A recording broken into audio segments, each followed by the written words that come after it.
પરિવર્તન school four specially abled શાળાના બાળકો સાથે શહેરના મહાનુભાવોએ શ્રીજીની આરતી કરી। શહેરના મહાવીર હોલ 4 રસ્તા પાસે આવેલી આસ્થા ફાઉન્ડેશન સંચાલિત પરિવર્તન સ્કૂલ ફોર સ્પેશિયલી એબલ્ડ શાળા ખાતે ગણેશ ચતુર્થી દરમિયાન 10 દિવસ સુધીની સ્થાપના કરાઈ। ત્યારે શહેરના અનેક મહાનુભાવોએ ખાસ બાળકો સાથે શ્રીજીની આરતી કરીને આશીર્વાદ પ્રાપ્ત કર્યા હતા।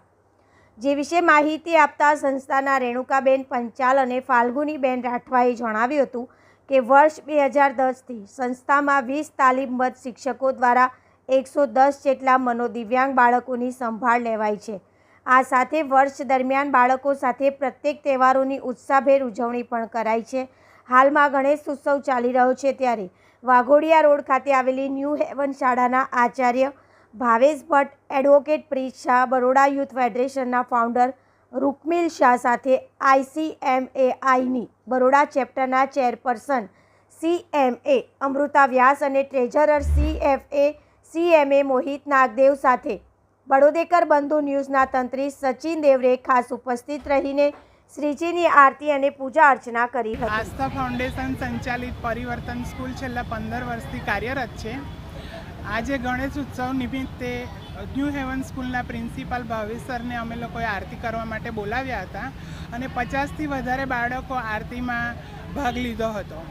અને સંસ્થા આસ્થા ફાઉન્ડેશન દરેક ફેસ્ટિવલ એન્જોય કરતી હોય છે બાળકો સાથે, જેમ કે દીવા બનાવવા, રક્ષાબંધનમાં રાખડી બનાવે છે, બ્રેસલેટ બનાવે છે, ઘણી બધી પ્રવૃત્તિઓ કરે છે।